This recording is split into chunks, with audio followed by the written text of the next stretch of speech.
अस्सलाम वालेकुम everyone guys, I am Zubair Salim और आज का टॉपिक बहुत ही इंटरेस्टिंग टॉपिक है। एंड द टॉपिक इज कि जो टॉप दुनिया की कंपनीज हैं, जो मोस्ट सक्सेसफुल कंपनीज कंसीडर की जाती हैं, वो ऐसा क्या करती हैं कि वो दुनिया में टॉप पे आ रही। तो इंटरेस्टिंग बात क्या है कि सिर्फ एक रीजन, मल्टीपल रीजंस हो सकती हैं बट बाकी सारी रीजन सेकेंडरी हैं। The one and the most important reason is कि वो एक ऐसा एक्सपेंस इनकर करते हैं जो उनको दुनिया में टॉप कंपनीज बना देता है, मोस्ट सक्सेसफुल कंपनीज बना देते हैं। तो सर, एक एक्सपेंस जो उनकी पूरी की पूरी काया पलट सकता है, वो एक्सपेंस कौन सा है? क्या आप लोगों के माइंड में कुछ आया? गाइस, ये एक्सपेंस इतना इंपॉर्टेंट एक्सपेंस है कि अगर ये कंपनीज 2 साल अपने एक्सपेंसेस करना बंद कर दे, इस एक्सपेंस को इनकर करना बंद कर दे, तो ये दुनिया की टॉप कंपनीज नहीं रहेंगी। कोई और आएगा जो टेक ओवर कर जाएगा, कोई और आएगा जो इनको सरपास कर जाएगा इस सक्सेस में, क्योंकि इन्होंने सिर्फ एक एक्सपेंस छोड़ दिया करना। हम सीखेंगे इस एक्सपेंस के बारे में कुछ इंटरेस्टिंग फैक्ट्स और उसका अकाउंटिंग ट्रीटमेंट। अब इंटरेस्टिंग फैक्ट्स क्या हैं? जो सबसे पहला इंटरेस्टिंग फैक्ट है वो ये है कि टॉप 6 कंपनीज ने लास्ट ईयर जो एक्सपेंडिचर इनकर किया है, दैट वाज $167 बिलियन। $167 बिलियन, बिल्कुल सही सुन रहे हैं आप। सर, ये कितने पैसे होते हैं? सर, अगर आप लोगों ने ये समझना है ये कितने पैसे होते हैं, तो सर इसका अंदाजा आप इस बात से ले लें कि हम पाकिस्तानी एज अ नेशन कितना कर्जा अभी तक ले चुके हैं। तो आंसर है, फिगर्स आती हैं 126 से 160 बिलियन डॉलर्स तक। यानी 5 से 6 कंपनीज ने जो ये एक्सपेंडिचर इनकर किया है वो इतना है कि पूरी पाकिस्तान ने आज तक जितना कर्जा लिया है ना, जितना हम पे ये कर्जा ड्यू है, वो सारा का सारा 1 साल के एक्सपेंस से ये पूरा कर सकता है। ये इतनी बड़ी अमाउंट है। सर, ये कौन सा एक्सपेंस है? बिल्कुल सही सोच रहे हैं आप लोग। The expense is research and development. Research and development में ये कंपनीज कुछ ना कुछ नया इजाद करने की कोशिश करती हैं, कुछ ना कुछ नया इजाद करने की कोशिश करते हैं, कोई इनोवेशन लेके आना चाहते हैं। ये चाहते हैं कि हम अपनी प्रोडक्ट्स को कैसे बेहतर से बेहतर कर सकते हैं, हम कैसे नए से नए फीचर्स अपनी प्रोडक्ट्स में ला सकते हैं।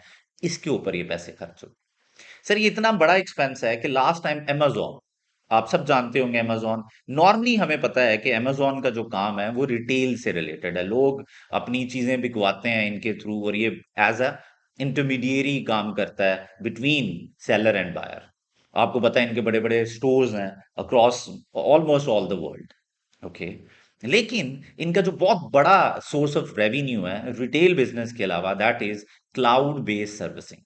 और अगर आप और करें तो हमने लिखा है अमेजोन के साथ यूनाइटेड नेशंस की ये कंपनी है, और सॉफ्टवेयर और इंटरनेट सर्विसेज के ऊपर ये जो सर्विसेज प्रोवाइड करते हैं, ये 42.74 बिलियन इन्होंने खर्च किया लास्ट ईयर में। सर, कितने पैसे इन्होंने खर्च किए हैं? जी बिल्कुल सर, इतने ही पैसे खर्च किए हैं। इंटरेस्टिंग बात यह है कि ये जो अमेजोन है, ये नीचे जो आप लोगों को मेजॉरिटी सॉफ्टवेयर कंपनीज नजर आ रही हैं, कंपनीज नजर आ रही हैं, कंपनीज नजर आ रही हैं, वो सारी की सारी इंडिया है।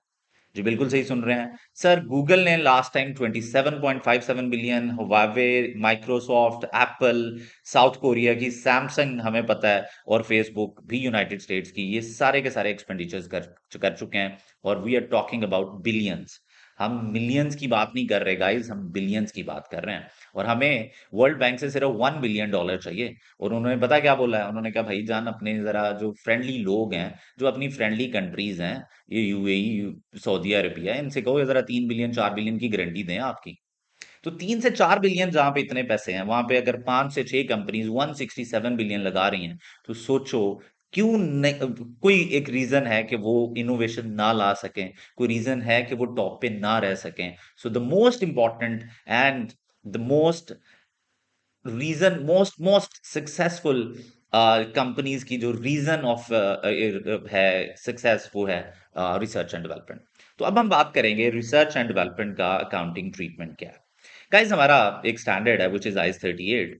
वो बात करता है इंटरनली जनरेटेड इंटेंजिबल एसेट्स पे। तो जब कोई कंपनी इंटरनली एक रिसर्च एंड डेवलपमेंट का प्रोजेक्ट करती है या कुछ इंटेंजिबल एसेट्स इंटरनली जनरेट करती है, तो उसका क्या ट्रीटमेंट होता है? तो हम दो तरह डिवाइड कर देते हैं इन इंटेंजिबल एसेट्स को। पहला इंटेंजिबल एसेट होता है गाइस, जो खुद ब खुद ही डेवलप हो जाते हैं। अगर आप अपना बिजनेस अच्छे तरीके से चलाओ, कस्टमर का ख्याल रखो, तो ये वो एसेट्स हैं जो खुद ब खुद ही डेवलप हो जाएंगे। सर ये कौन से एक्सपेंसेस हैं? सर ये गुडविल है, सॉरी एसेट्स हैं, गुडविल, इंटरनली जनरेटेड गुडविल। अगर आप अपना बिजनेस अच्छे तरीके से चलाते जाएंगे तो गुडविल खुद ब खुद ही जनरेट होती जाएगी जी। फिर इंटरनली जनरेटेड डाटा, कस्टमर्स का जो डाटा होता है, ये भी एक बहुत इंपॉर्टेंट एसेट होता है। इससे आप बहुत जल्दी एडवर्टाइज कर सकते हैं, इससे आप बहुत जल्दी अपना मैसेज कन्वे कर सकते हैं, और बहुत सस्ते पैसों में। मतलब आपने सिर्फ एक व्हाट्सएप करना है, कितने पैसे लगेंगे? हार्डली 1 रुपया, और आप कई सौ लोगों को मैसेज कर देंगे, हार्डली 10 रुपए।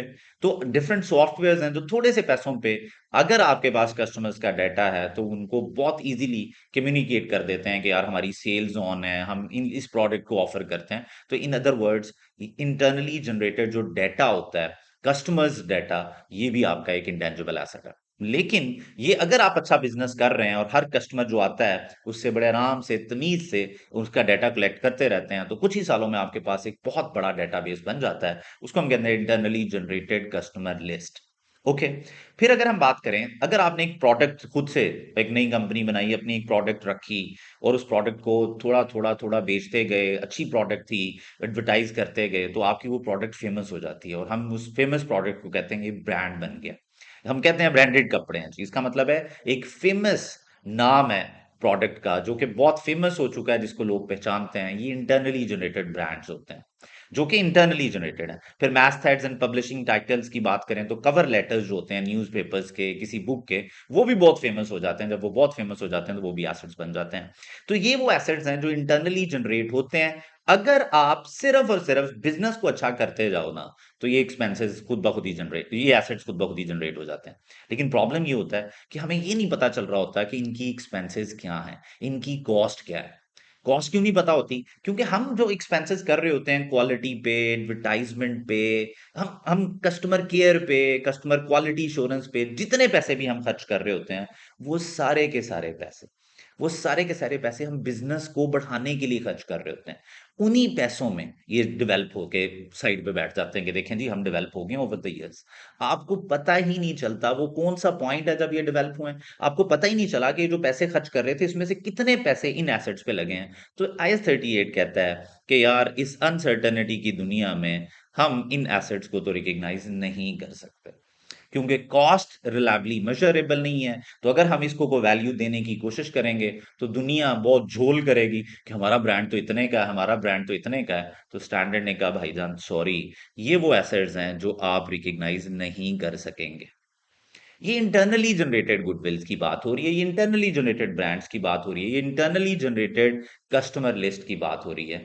बट अगर आपने ये परचेज किए हैं, फिर तो कॉस्ट पता होगी। तो अगर आपने एक पूरा का पूरा ब्रांड, ब्रांडेड गुड्स नहीं, पूरा का पूरा ब्रांड, यानी एक पूरा का पूरा प्रोडक्ट का नाम जो बहुत फेमस हो चुका था, अगर वो आपने बाय कर लिया है, तो भाईजान वो तो परचेज होगा ना, उसकी कॉस्ट तो पता होगी ना। ये तो इसलिए नहीं लिखे जा रहे कि इसकी कॉस्ट नहीं पता। तो उन एसेट्स को, यानी अगर यही एसेट्स परचेज्ड वन होंगे, तो लिखे जा सकता है। So this was internally generated intangible asset, जो खुद ब खुद ही आ जाते हैं।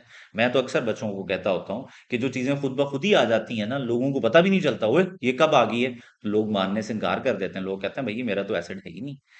तो इंटरेस्टिंग कहानी क्या है थी, अगर कंपनी के पास इस तरह के एसेट्स डेवलप हो गए हैं, जिनकी कॉस्ट उन्हें पता नहीं है, जिनका पॉइंट नहीं पता कि कब डेवलप हुए हैं, एग्जैक्टली किस पॉइंट पे डेवलप हुए हैं, तो भाई हम कहते हैं नहीं, रिकॉग्नाइज नहीं कर सकते। अब ये तो रिकॉग्नाइज नहीं हो सकते, तो सर कौन से internally generated intangible assets recognise हो सकते हैं?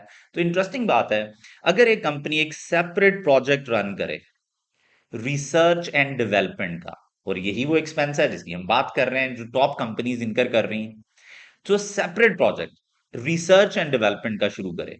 रिसर्च एंड डेवलपमेंट में वो क्या करने की कोशिश करते हैं? कोई एक नया डेवलप करने की कोशिश करते हैं, प्रोडक्ट डिजाइन, एक नया प्रोडक्ट डिजाइन बनाने की कोशिश करते हैं सर वो लोग। सर क्या मतलब है? सर गाड़ी का नया डिजाइन, ये गाड़ी का नया डिजाइन 5 साल बाद आता है, यूजली 5 साल बाद आता है, कुछ कंपनीज में ज्यादा साल बाद आता है। ये डिजाइन पे कंपनी एक पूरी की पूरी टीम बिठा के बैठी होती है, जिसे हम कहते हैं रिसर्च एंड डेवलपमेंट की टीम, जो के पूरे एक्सपेंडिचर्स इनकर कर रही होती है, ताकि यानी वो पूरे के पूरे, उनकी सैलरीज जा रही हैं, समझ लगी, उनके अदर बेनिफिट्स जा रहे हैं, वो लोग डिफरेंट तरह के एक्सपेंसेस कर रहे हैं, डिफरेंट तरह की डिजाइन बना बना के देख रहे हैं कि गाड़ी की कौन से डिजाइन होने चाहिए। वो लोग रिसर्च कर रहे होते हैं कि यार जो हमारे कंपेटिटर्स हैं वो ऐसा क्या फीचर्स दे रहे हैं जो हम उससे बेहतर फीचर लेके आ सकते हैं। तो भाईजान पूरे की पूरी गेम चल रही होती है, एक पूरी की पूरी टीम इसके ऊपर बैठी होती है।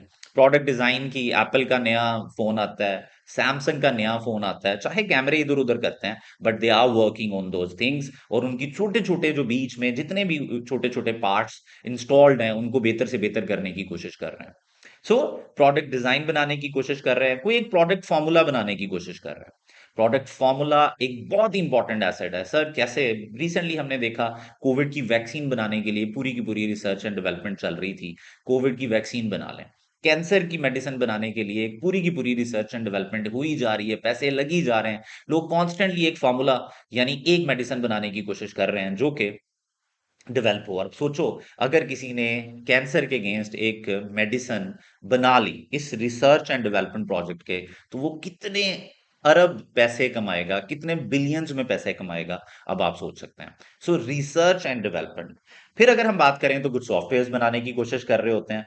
सॉफ्टवेयर सॉफ्टवेयर की एग्जांपल्स आपके सामने बेशुमार सॉफ्टवेयर्स हैं, अब इसके ऊपर मैं ज्यादा बात नहीं करूंगा। ओके, सॉफ्टवेयर मतलब फेसबुक सर, एक वेबसाइट, एक सॉफ्टवेयर ही तो है, एक ऐप ही तो है। TikTok, the most important. तो सर ये चीजें डेवलप करने की कंपनी कोशिश कर रही होती है। इसको हम कहते हैं रिसर्च एंड डेवलपमेंट। तो अब हमने रिसर्च एंड डेवलपमेंट का ट्रीटमेंट क्या पढ़ा सर? इसमें हमने डिफरेंट फेजेस, एज अकाउंटेंट हम कहते हैं कि यार रिसर्च जो एंड डेवलपमेंट फेज है वो 3 स्टेजेस में डिवाइडेड है। पहला फेज होता है रिसर्च का, जिसमें ये लोग डेटा गैदर कर रहे होते हैं यार, कि इंफॉर्मेशन इकट्ठी करो कि एक जो प्रोडक्ट बनानी है, जो फॉर्मूला बनाना है, उससे रिलेटेड ऑलरेडी क्या क्या बातें चल रही हैं, क्या क्या पॉसिबिलिटीज हैं, किन किन पॉसिबिलिटीज पे बना सकते हैं, जो जो फीचर्स अवेलेबल हैं किसी एक प्रोडक्ट में उनको कैसे बेहतर किया जा सकता है। सर टीमें लगी हुई हैं सर, एक एक छोटे छोटे जो आपके पार्ट्स हैं, एक किसी भी प्रोडक्ट के उस पार्ट पे कई कई लोग लगे हुए हैं जो कि उसको बेहतर करने की कोशिश कर रहे हैं। और सुबह आते हैं, शाम तक वो सिर्फ यही सोचते रहते हैं कि इसको बेहतर कैसे करेंगे।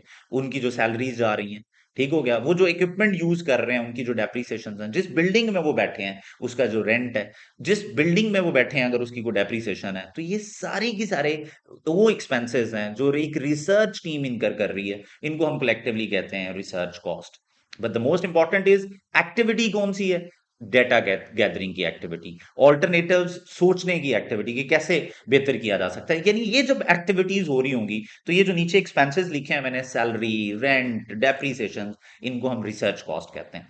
और रिसर्च कॉस्ट पे रिसर्च फेज में हम श्योर नहीं होते कि हम कुछ कर पाएंगे या नहीं कर पाएंगे। और हमारी अकाउंटिंग का एक रूल है बच्चों, जो चीज फ्यूचर में बेनिफिट देगी और आप सर्टन है, यानी आप प्रोबेबल हैं कि आप कह रहे हैं कि यार काफी ज्यादा चांसेस हैं कि इसके फायदे मिलेंगे, उसको आप एसेट बनाते हैं। जिसका फ्यूचर में कोई फायदा नहीं, वो एक्सपेंस बनता है, पीएनएल में चार्ज हो जाता है, वो एसेट नहीं बनता। इस वजह से रिसर्च कॉस्ट हमेशा पीएनएल में, हमेशा पीएनएल। याद रखने वाली बातें क्या है? डेटा गैदरिंग का एक्टिविटी क्या है? रिसर्च। रिसर्च करना, ऑल्टरनेटिव चूज करना, रिसर्च है। और एक्सपेंसेस की लिस्ट में आपको बता चुका हूं। तो रिसर्च कॉस्ट चली गई बच्चों पीएनएल में, ये रेड शो कर रहा है कि भाई पीएनएल है, एसिड ना बनाना। ओके, फिर स्टार्ट होती है जब रिसर्च, जब आप एक पॉइंट पे पहुंच जाते हैं कि यार हाँ ये ऑल्टरनेटिव है, इस तरह के फीचर्स हमें चाहिए, हम ये फीचर्स डेवलप करने की कोशिश करेंगे, तब स्टार्ट होता है डेवलपमेंट फेज।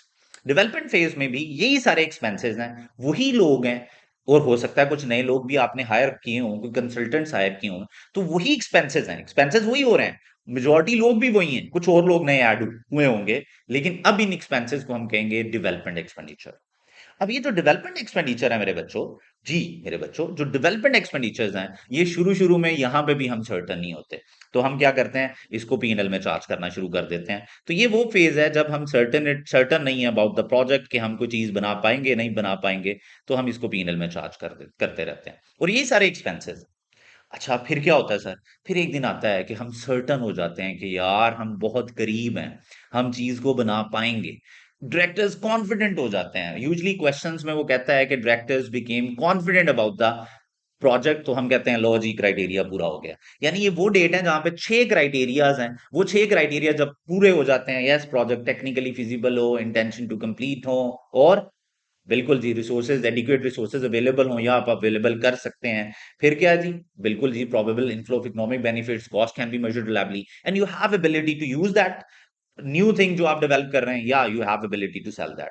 तो अगर ये 6 क्राइटेरियाज़ पूरे हो जाए तो हम कहते हैं यार ये अभी एसेट है। तो यार बच्चों डेवलपमेंट कॉस्ट को आपने हमेशा 2 हिस्सों में बाँट लिया करना है। क्राइटेरिया से पहले की जो कॉस्ट है वो आपने P&L में लेके जाया करनी है और क्राइटेरिया पूरा होने के बाद की कॉस्ट कैपिटलाइज़ होनी है।